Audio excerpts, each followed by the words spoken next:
And how can I describe Ty? Well, first of all, Johnny and Ty have been friends since they've been in middle school. They're basketball players, they're older students, and they've also been in the Marines together. But Ty is a little bit different than Johnny. So once again, I have these plays on the characters. Even though they're a lot alike, they are also quite different. So let me introduce Ty to you. If I can find something with Ty in it, because I done lost the page. Oh, let's see, where did we mark Ty here? Okay, all right, here's Ty. After his orgasmic workout, Tyron actually, emerged from his bedroom shirtless with his hands down his shorts. Yo, Jay, what's up? Dog, you missed the party, it was off the chain. Deep in his thoughts of Celeste, Johnny responded with a quiet coolness. I made an appearance, he smiled, but I had other plans. While holding a vivid picture in his mind, Johnny thought of how since being at Florida Tech University, he never had a woman ignite his passion so quickly. Yeah, there had been girls that piqued his interest, but none that completely knocked him off his square like Celeste. Oh, dog, I know that look. So which tasty was it tonight? Karen, Tamia, Yvette? Johnny smiled, tapered. Nah, man, they weren't even happening. That was yesterday's news. Ah, so you found a new one, eh? Who's the next victim? Let's not even go there. Johnny did not like discussing women with Tyron, for he only cared about one thing, sex, and not much else. What's up with that? We're supposed to be boys. Now you holding out on me? Johnny came out of his daze. Yeah, they were boys, brothers since they was 12 years old, but there were some things even brothers waited to share. I'm just trying to figure out how to handle her. What's there to handle? You play her, sex her, and then move on. You know, victim. Johnny leaned forward, clasping his hands to rest his chin upon them. No, it won't happen like that. Not with this one, she ain't the type. All women is, you just gotta find the right opening. Johnny scoffed and shook his head at Tyron's vulgar innuendo. A light voice vibrated from the room. Ty, you still have another quarter to go. Johnny leaned back on the couch. Go ahead with your business, man.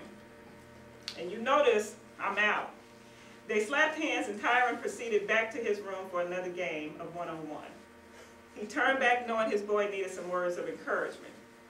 Just follow what's right in your head, Jay. You know what to do. That's Ty. Ty has a double side to him. On this one side, he's just this rough kind of around the way kind of guy, just the typical what you would consider basketball player, a womanizer. No.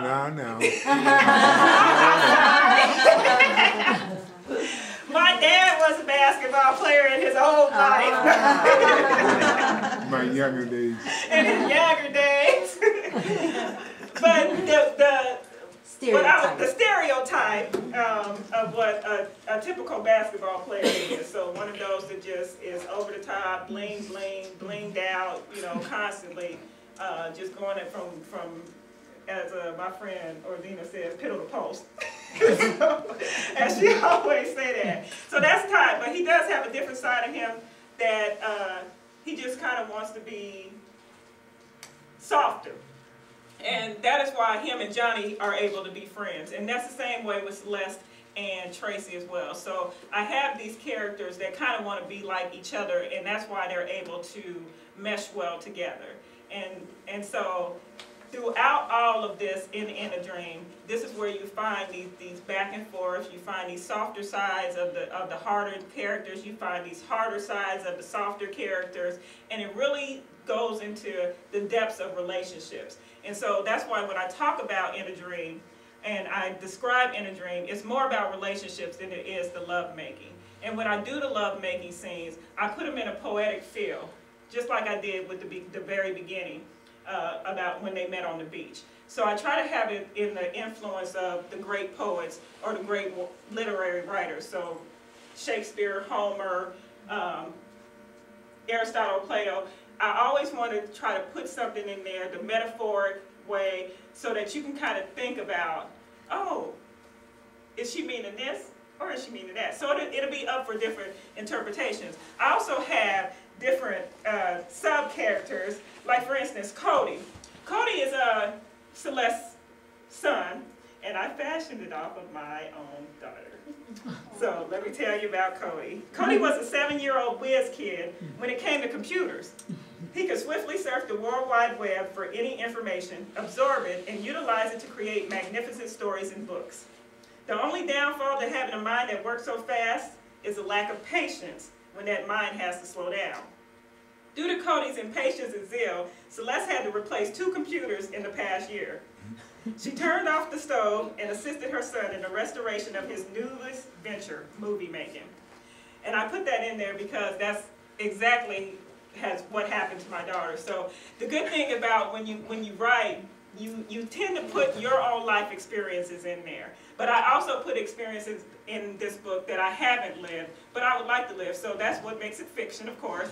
And that's the great thing about being a fiction author, because you can create whatever you want to create. So it may seem like I have traveled to many different places, and I've never been to Florida, but yet still my story takes place in Florida.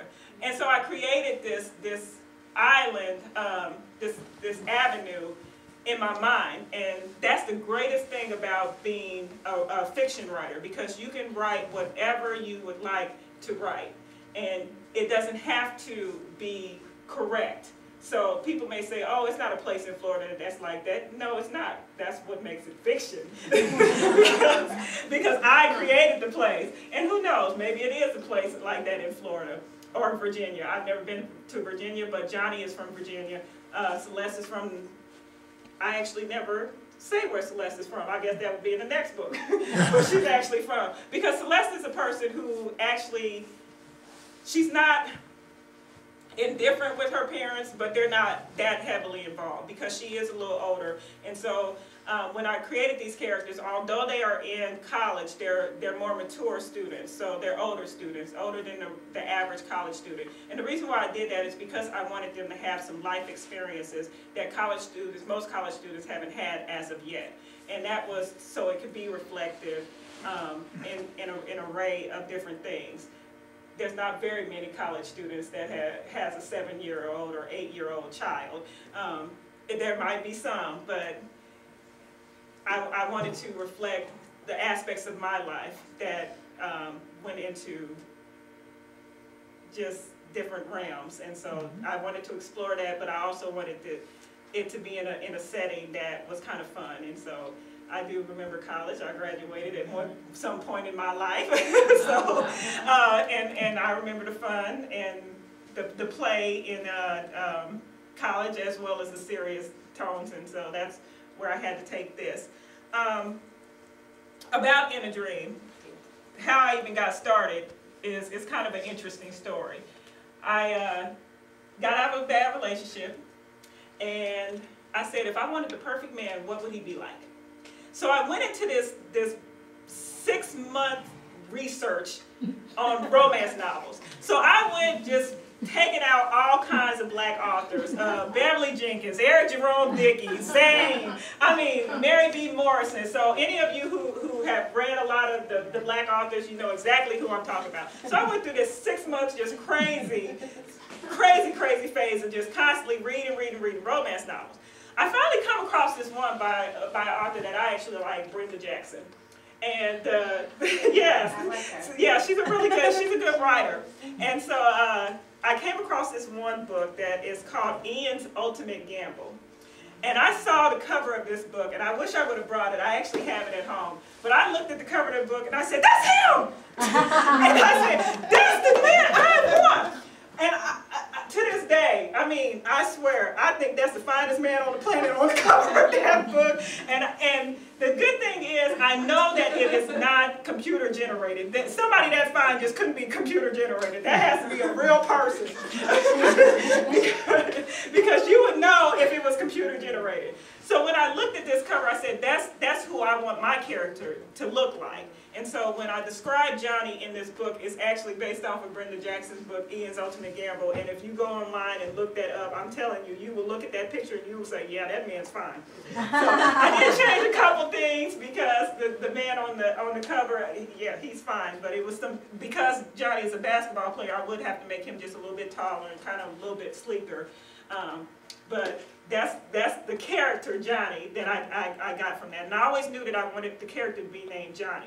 Now Celeste, I piddled around with her name 4 or 5 times. I went from Miranda, Yolanda, you know, and I finally settled on Celeste. But I made Celeste after myself because obviously I was trying to find the perfect man. So when I made Celeste after myself. And once again, Tracy is the alter ego. So Tracy is the character, is the person that I wanted to be able to say things. And sometimes I don't always say what I feel. So Tracy is my alter ego. And that's how I came up with Tracy. And then to balance it off, that's how I came up with the character of Ty. Just to kind of have that balance. And because I wanted Johnny to have a friend, just like Tracy had a friend. And you will see some different plays between Ty and Tracy, and Johnny and Tracy, and of course Celeste and Ty. So you will see all that kind of stuff within In a Dream. And you will see, like I said, it's really more about relationships than it is the lovemaking part. Because